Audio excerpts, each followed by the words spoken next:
Johnson. Senator Creighton. Chair lays out, and I should say that I'm leaving, obviously, Senate Bill 105 pending. Senator Creighton, the chair recognizes you on Senate Bill 186. Thank you, Madam Chair, members. Obviously we've had a lot of discussion about the franchise tax so far today. We're going to continue through the rest of the day, and I know witnesses will be tomorrow. Is that correct? That's correct. Yeah. So, from my district, and I really appreciated the comments and the insight on the history, but from my district, and Dean, you and I have talked about this some, this is an issue that is something that I hear about as I go across the district and talk to a lot of business owners, a lot of families, and it's not just down on the list, but an issue that comes up. It's an issue that has constituents of mine, very important constituents that I've made assurances to, watching this simulcast today live.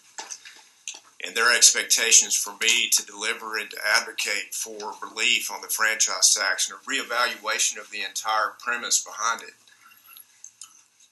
It's something that's very, very important, something that I've made promises on the campaign trail, and to those some that are just apolitical.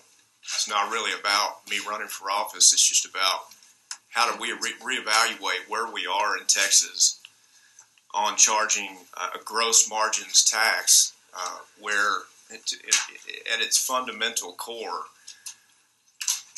a tax where if you don't make a profit, you still owe a large sum of money to the state of Texas. And again, granted, this isn't Texas money. This isn't government money. This belongs to the taxpayers and the business owners that create all these jobs. There may be just a few number of large taxpayers that fund this $9 billion a biennium.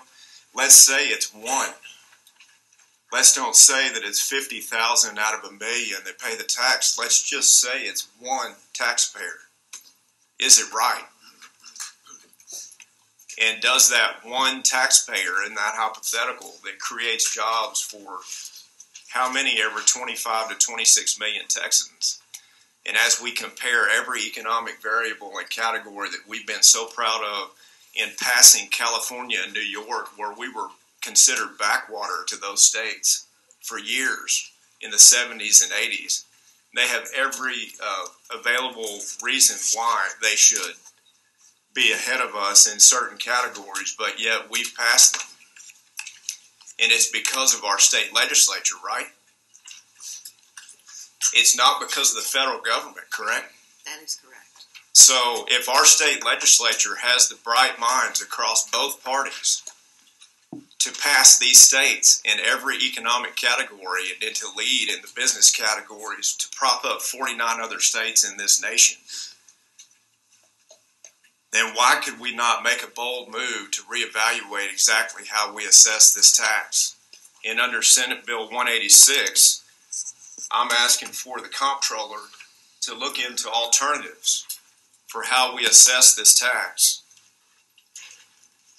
because we would ask the comptroller to provide those alternatives, because at the end of the day, CEOs understand that business taxes, if they're assessed fairly, they understand that that can be expected of them. And these are the job creators, the entrepreneurs, the risk takers, those that make Texas Texas. There's no one more pro-Texas than a CEO. And if she starts a company and she builds that company from the ground up, and it ends up being a Walmart or a Costco one day, but it never does start there, right? And so how we assess taxes and how we enable that business to keep another employee, or to advertise just a little bit more, or to make sure they're not assessed a tax if they don't make a profit. That is fundamentally what makes Texas Texas. That's why we provide the opportunity that we provide for this entire nation, not just our state. And so in asking the comptroller to come up with alternatives, a value-added tax, or a transaction tax, or a net profit-based tax, or whatever that suggestion may be from their office as provided in this bill, it would still be upon us as through legislative authority to approve that. So Senator Schwartner's bill and Chairman Nelson's bill speaks to today. This concept would speak to tomorrow.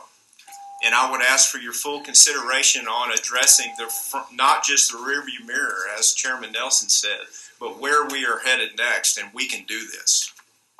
So with that, I'd like to entertain questions, and thank you for hearing me out. Thank you, Senator Watson. Yeah, I just want to comment on one aspect of what you said, Senator. In 2006, when this tax was created, another thing that was created was a thing called the Margins Tax, or maybe in the Business Tax Advisory Committee. I don't remember, Margins or Business Tax Advisory Committee. And in my humble opinion, it never was intended to do anything. And some evidence of that is that Lieutenant Governor Dewhurst appointed me to the committee.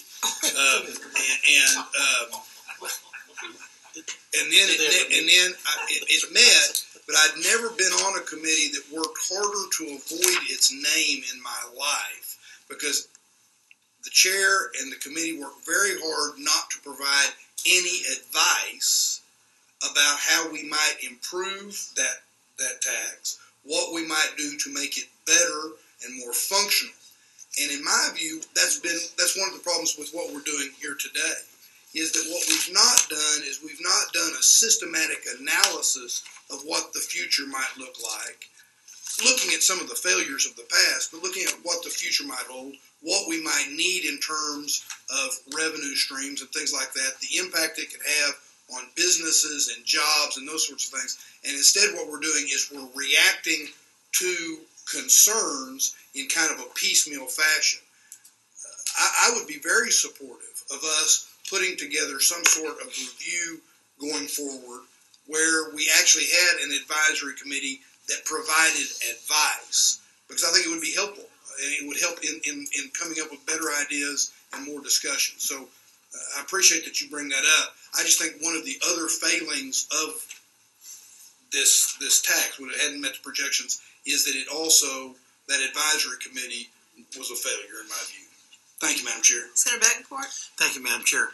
Senator Creighton, just to make it clear, I think your intention of the study is look for ways to eliminate the tax, not continue it. Correct. This bill is twofold. It would ask for alternatives to the gross margin, and it would repeal the franchise tax by 2020 as we know it now.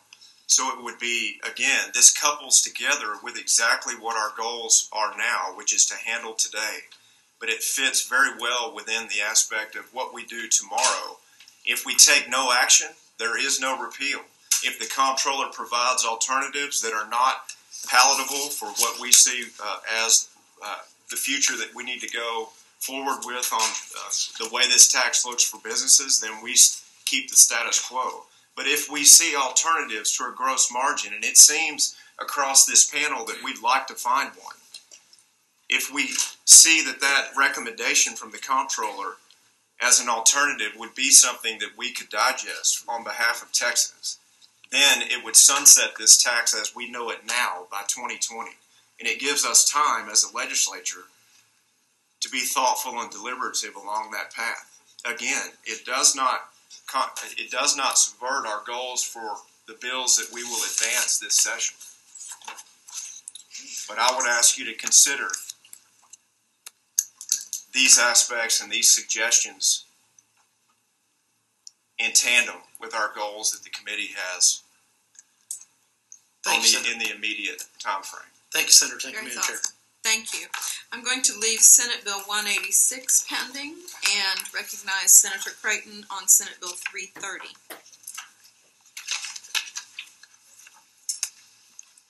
Okay, thank you, Madam Chairman. Senate Bill 330 would alter the formula used to determine the taxable margin under the franchise tax. The committee substitute, let's see, we have a committee substitute? You do have a committee substitute? Yeah. I don't have a committee substitute. No. Do you have a committee substitute? I don't believe so. Okay, then just talk about the bill. Okay. Currently, the Texas franchise tax requires businesses to account for the total revenue and then subtract one of four possible deductions. So 30% of total revenue, $1 million, cost of goods sold, or cost of compensation. The problem with this system is none of these deductions accurately represent the full cost of doing business. So Senate Bill 330 would address this issue by eliminating the current formula for the franchise tax deductions and replace it with one simplified formula. Taxable margin would be total revenue minus $1 million, minus cost of goods sold, minus cost of compensation. By allowing businesses to deduct both the cost of goods sold and the cost of compensation, Senate Bill 330 will create a more accurate reflection of the actual cost of doing business. Senator Creighton, may I interrupt for 1 second, because we just got a committee substitute put in our hands. So if you'd like, Senator Nichols send up committee substitute for Senate Bill 330, and we won't adopt it, but why don't you address, that's out there too, for you to talk about the differences. Great. I think there was a ministerial error in the first bill, and I don't think it's anything substantive. Okay. Well, we'll make sure that we consider that as you speak. By allowing businesses to combine their cost of goods sold of compensation deduction with an across-the-board $1 million exemption, Texas can simultaneously protect its small businesses and allow larger operators to deduct an amount that more accurately reflects the cost of doing business. With that, Madam Chair, I'd be happy to take any questions from the committee. Okay. No questions. We're going to leave Senate Bill, which one was that? 330 pending, and the chair will recognize you on Senate Bill 331. Okay, thank you, Madam Chair. Senate Bill 331, members, allows for the creation of a rebate. So who on this panel would not like to go home and talk about how we've created a rebate in the state of Texas? So if there is unencumbered money at the end of a fiscal biennium, and in 2008 there was $1.7 billion of unencumbered expenditures. It doesn't happen every session, but it can. And right now, we don't have a rebate system in the state of Texas.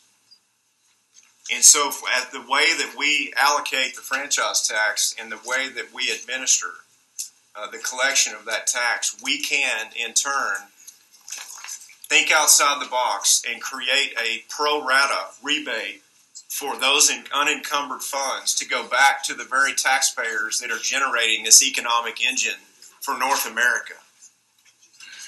And so I would like to ask each committee member and Madam Chair if there's a way that we can consider, again, with the bills that we actually plan to advance, if there's a way that we can consider coupling this effort together where we can truly have a rebate system in place, even if we don't use it for sessions, even if we don't have unencumbered money, there's a chance through this economic engine that just like 2008, we may have it again. And instead of government keeping money and pushing it forward and finding a way to spend it just because we have it, let's look at a true 2-year biennium as a true 2-year biennium.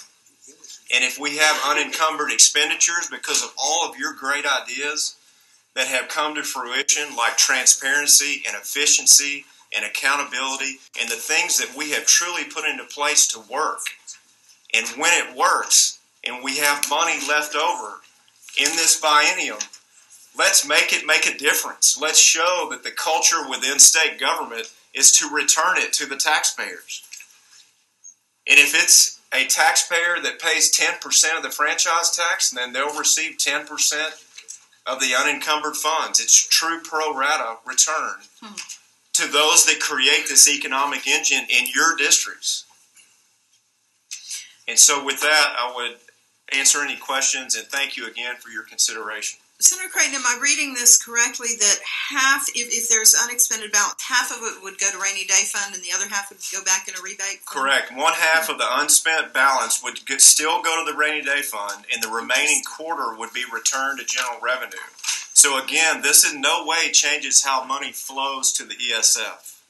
The same money flows to the ESF from the unencumbered expenditures.